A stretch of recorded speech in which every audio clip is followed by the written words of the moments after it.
एक गरीब इंसान जिसके पास ना ही अपना घर था रहने के लिए, ना खाने के लिए पैसे, वो एक दिन सरकारी हॉस्पिटल में गया अपना इलाज करवाने के लिए। वहाँ पर उसका मुफ्त का इलाज करने से पहले रिसेप्शनिस्ट ने उसे थोड़ा गुस्से में पूछा, पहले कहीं काम करते थे? इन्होंने जवाब दिया, जी करता था। दोबारा उस रिसेप्शनिस्ट ने पूछा, कितने पैसे मिलते थे वहाँ पर? इस गरीब इंसान ने पूछा, जी। रिसेप्शनिस्ट ने दोबारा कहा, अरे पैसे कितने मिलते थे पैसे? इस इंसान ने जवाब दिया, मेरी लास्ट सैलरी 12 करोड़ रुपए थी। अब इससे पहले कि आप कुछ सोचें कि ये सच भी है कि नहीं, तो ये सच स्टोरी है टोनी रीज की, जिन्होंने एक कंपनी बनाई थी कार बग के नाम से, जो कि व्हीकल ट्रैकिंग सिस्टम बनाती थी। यानी किसी भी कार को या इंसान को हम ट्रैक कैसे कर सकते हैं। ये गूगल मैप से पहले की बात थी, लेकिन ये कंपनी फेल हो गई। इनकी वाइफ ने इन्हें छोड़ दिया और एक जवान लड़के से शादी कर ली। इनकी एज ज्यादा हो गई है और काम करने में अब डिफिकल्टी होती है। इनके सारे पैसे खत्म हो चुके हैं और अब ये एक होम बस में रहते हैं और यही इनका अब घर है। टोनी रोज कहते हैं कि पहले मेरी बहुत से दोस्त क्योंकि मेरे पास बहुत से पैसे थे, आज कोई दोस्त नहीं है क्योंकि मेरे पास कोई पैसे नहीं। पर अब सवाल आता है कि एक मिलियनेयर इस कंडीशन में पहुंचा कैसे? क्या इन्होंने कोई सेविंग नहीं की हुई थी या इन्होंने कोई भी घर अपने नाम पर नहीं रखा था? तो टोनी जैसे लोग पैसे कैसे लूज कर देते हैं और उसे हम 10 स्टेप्स में कैसे अवॉइड कर सकते हैं, ये सब हम आज टिफनी एलिश की book get good with money 10 simple steps to becoming financially whole में बताया है। तो आइए हम स्टार्ट करते हैं इस अमेजिंग बुक समरी से, जिसे अमेज़न में 5 में से 4.9 स्टार मिले हैं। एक्चुअली टिफनी खुद फाइनेंशियल क्राइसिस से गुजर चुकी है। टिफनी के डैड उससे हमेशा कहते थे, बेटा slow and steady wins the race, slow and steady. पर टिफनी कहती है कि कभी भी मुझे ये स्लो एंड स्टडी वाला कॉन्सेप्ट पसंद नहीं आया। मुझे लगता था कि मेरे घर वालों को कोई समझ नहीं है, मैं तो जल्दी अमीर बनूंगी। और इसी चक्कर में टिफनी को एक कोच मिला जिसका नाम जेक था। उसने टिफनी से कहा कि जाओ एक क्रेडिट कार्ड ले लो, उससे हम कुछ उधार लेंगे और उससे इन्वेस्ट करेंगे। उसने टिफनी से कहा ओपीएम, अदर्स पीपल मनी, यानी दूसरों के पैसों से हम अमीर बनेंगे। टिफनी को जेक का प्लान बहुत अच्छा लगा। उसने क्रेडिट कार्ड से 75,000 रुपए निकलवा लिए और जेक को दे दिए। इतना ही नहीं, टिफनी को बहुत जल्दी अमीर बनना था, इसलिए उसने एक और गुरु का बिजनेस बिल्डिंग पर कोर्स कर लिया 50,000 रुपीज का। हुआ ये कि जेक उसके 75,000 रुपीज लेके भाग गया और बिल्डिंग बिजनेस का कोर्स 50,000 रुपीज की वैल्यू नहीं दे पाया। इस वक्त टिफनी क्रेडिट कार्ड के उधार में भी थी, उसके पास स्टूडेंट लोन भी था और होम लोन भी चल रहा था। इन शॉर्ट, उसे अपने डैड की बात याद आई कि एक्चुअली में slow and steady wins the race. इसलिए उसने सोचा कि सबसे पहले वो मनी के बेसिक्स को समझे। उसने बहुत से सक्सेसफुल फ्रेंड्स की हेल्प ली, बुक्स को पढ़ा और करीब 10 साल में फाइनेंशियली होल बन गई। उसने नोटिस किया कि फाइनेंशियल फ्रीडम और फाइनेंशियली होल बनना एक दूसरे से डिफरेंट है और फाइनेंशियली होल बनने में 10 स्टेप्स आते हैं, जिसमें स्टेप नंबर 1 हमें 10% फाइनेंशियली होल बनाता है और यह है बजटिंग। ये स्टेप सबसे इजी है, लेकिन ये स्टेप कंप्लीट करने के बाद बहुत से लोग कह देते हैं, ओ यार इतने ज्यादा पैसे मैं इस चीज में वेस्ट कर रहा था, मेरी तो सेविंग ही 0 है, मैं लाइफ में कर क्या रहा था अभी तक, एक्सेट्रा।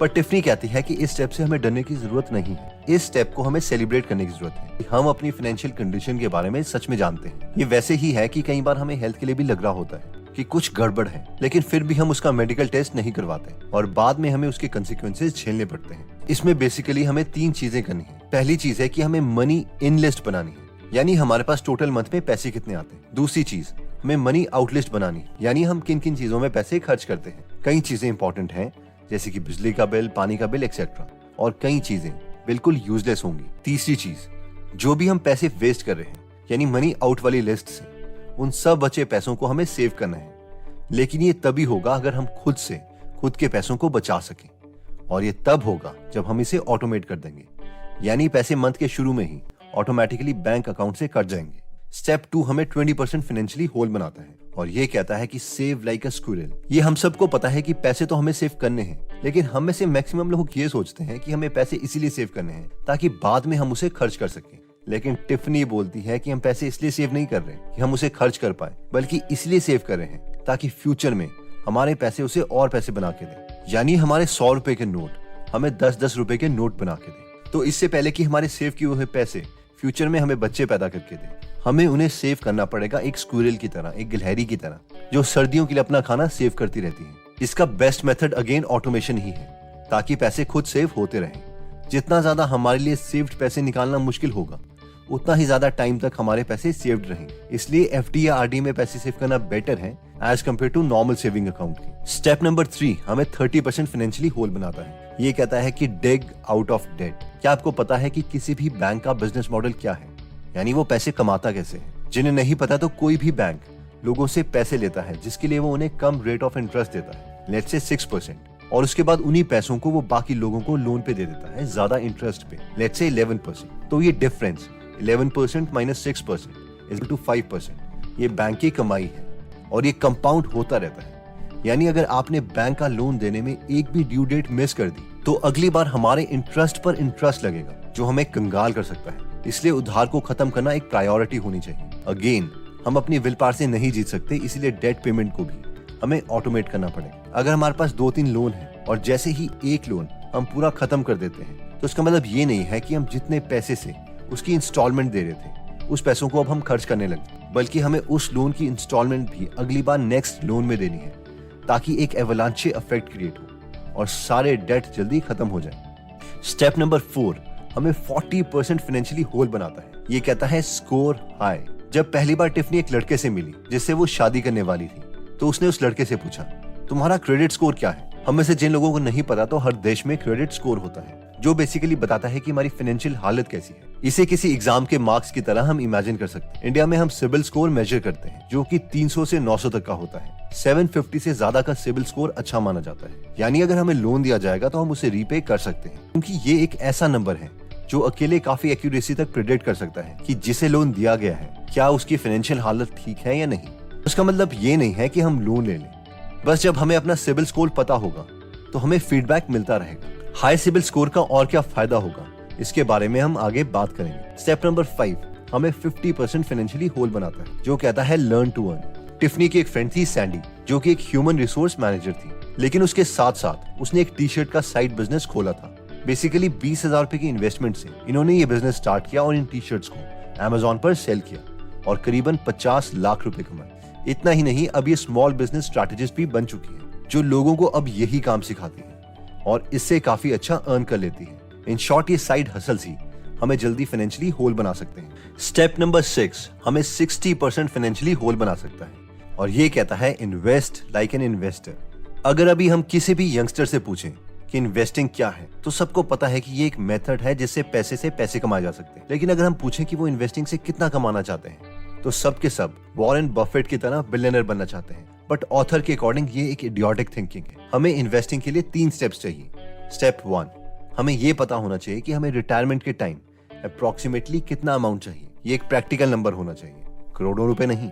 स्टेप 2 हम महीने की कितनी सेविंग कर सकते हैं और हमें कितने % इंटरेस्ट रेट चाहिए होगा ताकि हम अपना स्टेप 1 वाला नंबर अचीव कर सकें। इसके लिए हम रूल ऑफ 72 यूज कर सकते हैं। ये रूल कहता है कि हमें अपने पैसे डबल करने के लिए कितना रेट ऑफ इंटरेस्ट चाहिए होगा। फॉर एग्जाम्पल, अगर 10 साल में हमें अपने पैसे डबल करने हैं तो हमें 72 को 10 से डिवाइड करना है और हमें अप्रोक्सीमेटली 7.2% चाहिए होंगे 10 साल में अपने पैसे डबल करने के लिए। फाइनली आता है step number 3, decide where to put your money. यानी पिछले स्टेप में जो हमने परसेंटेज निकाली थी वो हमें देखना पड़ेगा कि वो हमें कहां से मिलेगी। क्या हमें पीपीएफ में पैसे डालने चाहिए, इंडेक्स फंड में डालने चाहिए या फिर कोई और इन्वेस्टमेंट व्हीकल चूज करनी चाहिए। जब हम ये कैलकुलेट कर दें उसके बाद इस स्टेप को भी हमें ऑटोमेट कर देना चाहिए ताकि हर महीने खुद ही पैसे कटते रहें। स्टेप नंबर 7 हमें 70% फाइनेंशियली होल बनाता है और ये कहता है gate good with insurance. Author कहती है कि ये बहुत ही इंपॉर्टेंट पार्ट है फाइनेंशियली होल बनने का। बहुत से लोगों को इंश्योरेंस एक पैसे की वेस्टेज लगती है क्योंकि मैक्सिमम केसेस में हमें किसी इंश्योरेंस से कोई पैसे नहीं मिलते जब तक कि हमें कुछ हो नहीं जाता। लेकिन जिनके पास इंश्योरेंस नहीं होती और वो कोई बड़ी प्रॉब्लम फेस कर रहे होते हैं तो बहुत केसेस में उनकी पूरी वेल्थ सारी सेविंग खत्म हो जाती है। ओके, तो एक रियल स्टोरी है हमारे नोन की जो कि एक प्राइवेट डेंटल हॉस्पिटल में प्रोफेसर थे जिन्हें कोरोना की पीक के टाइम में अनफॉर्चुनेटली कोरोना हुआ और अनफॉर्चुनेटली उनके पास कोई इंश्योरेंस नहीं थी। उनकी पूरी सेविंग खत्म हो गई। उन्होंने अपने कलीग्स को व्हाट्सएप मैसेजेस भी करे फाइनेंशियल हेल्प के लिए, लेकिन फाइनली उनकी डेथ हो गई। The point is insurance is important. 4 insurance जिनके बारे में हम स्टडी कर सकते हैं वो है health insurance, life insurance, disability insurance और property and casualty insurance. Step number 8 हमें 80% फाइनेंशियली होल बनाता है जो कहता है ग्रो रिचेस। नेटवर्थ हमारे बॉडी के टेम्परेचर को चेक करने जैसा है, बस इसमें डिफरेंस ये है कि ज्यादा बॉडी टेम्परेचर ना हो, हमें ये ध्यान रखना पड़ता है। लेकिन नेटवर्थ के केस में हमारा नेटवर्थ कम ना हो, हमें ये ध्यान रखना पड़ता है। तो नेटवर्थ निकालने का तरीका बहुत सिंपल है। हमें एक तरफ वो चीजें लिखनी है जो हम ओन करते हैं, यानी हमारे पास क्या क्या है, जैसे कि घर, उसकी आज मार्केट वैल्यू कितनी है, let's say 60 lakh rupees, car अगर आज मैं उसे बेच दूं तो मुझे कितने पैसे मिलेंगे, let's say 6 lakh rupees etcetera.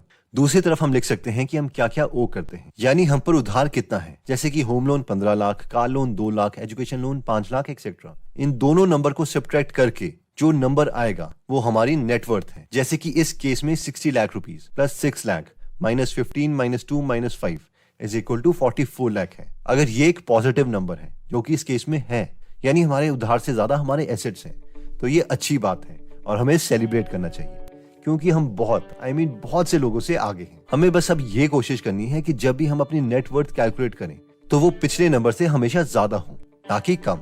इसके बाद स्टेप नंबर 9 हमें 90% फाइनेंशियली होल बनाता है, जो कहता है पिक योर मनी टीम। बस एक सेंटेंस याद रखना, your environment will make you और ब्रेक यू। इन शॉर्ट, जो आपके आसपास वाले लोग हैं आप वही बन जाओगे। इसलिए हमें उन लोगों के साथ रहना है जो हमारी तरह फाइनेंशियली फ्री होना चाहते हैं, ना कि ऐसा बोले यार ये बस मुंह माया है, लाइफ जी लो, पता नहीं कब बुलावा आ जाए। वैसे बहुत से फाइनेंशियल प्लानर्स हैं जो कि प्रोफेशनल है और हमारी मदद कर सकते हैं, लेकिन इनिशियल स्टेजेस में बस हमें एक अकाउंटेबिलिटी पार्टनर चाहिए, जिसे हम अपने फाइनेंसेस के बारे में बताएं और वो हमें बताएं। और हम में से जो भी अपने फाइनेंशियल प्लान से डगमगाएगा, दूसरा इंसान उसे उसकी गलतियां बताएगा और कंसिक्वेंसेस समझाएगा और वापस ट्रैक में लेके आएगा।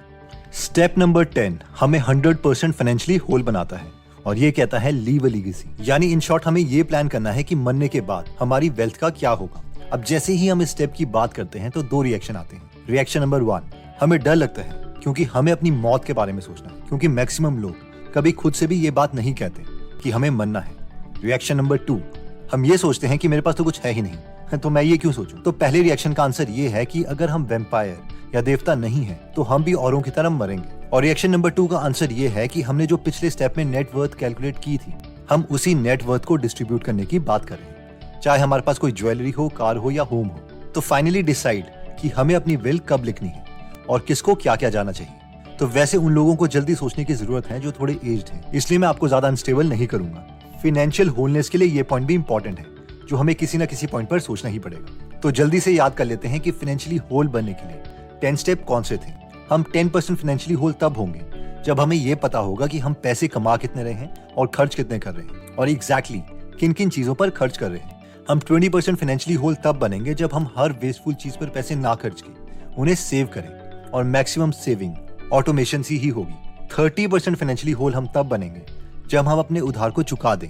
इसे भी हमें ऑटोमेट ही करना पड़ेगा। जो भी लोन हम कंप्लीट कर देते हैं तो उसकी इंस्टॉलमेंट दूसरे लोन को खत्म करने में जानी चाहिए, और जब सारा लोन खत्म हो जाए तो ये पैसा सेव होना चाहिए। सेव होने का मतलब ये नहीं है कि हमें फ्यूचर में ये पैसे खर्च करने हैं, बल्कि ये मतलब है कि ये पैसे हमें फ्यूचर में और पैसे कमा के देंगे। 40% फाइनेंशियली होल बनने के लिए हमें अपना क्रेडिट स्कोर कैलकुलेट करना पड़ेगा और कोशिश करनी है कि हमारा सिबिल स्कोर 750 से ऊपर रहे। 50% फाइनेंशियली होल बनने के लिए हम साइड हासिल कर सकते हैं, यानी कोई साइड बिजनेस। 60% फाइनेंशियली होल बनने के लिए हमें प्लान करना पड़ेगा कि हमें रिटायरमेंट में कितना पैसा चाहिए और उसी के अकॉर्डिंग कोई इन्वेस्टमेंट व्हीकल चूज करनी पड़ेगी। 70% फाइनेंशियली होल बनने के लिए हमें इंश्योरेंस प्लान्स को अच्छे से समझ के इंश्योरेंस खरीदनी है। 80% फाइनेंशियली होल बनने के लिए हमें अपनी नेट वर्थ कैलकुलेट करनी है और उसे इंक्रीज करना है। 90% फाइनेंशियली होल बनने के लिए हम कोई फाइनेंशियल एक्सपर्ट की हेल्प ले सकते हैं या किसी फ्रेंड को ही अकाउंटेबिलिटी पार्टनर बना लें, जिसका गोल भी वही है जो हमारा गोल है। 100% फाइनेंशियली होल बनने के लिए हमें प्लान करना पड़ेगा कि हमारे पैसे मरने के बाद कहां कहां जाएंगे, ताकि हमारी फैमिली सेफ रहे और बाद में ऑफिस के उन्हें चक्कर ना काटने पड़े। सब्सक्राइब करने के बाद बेल का बटन दबाना मत भूलिएगा। आप कमेंट कर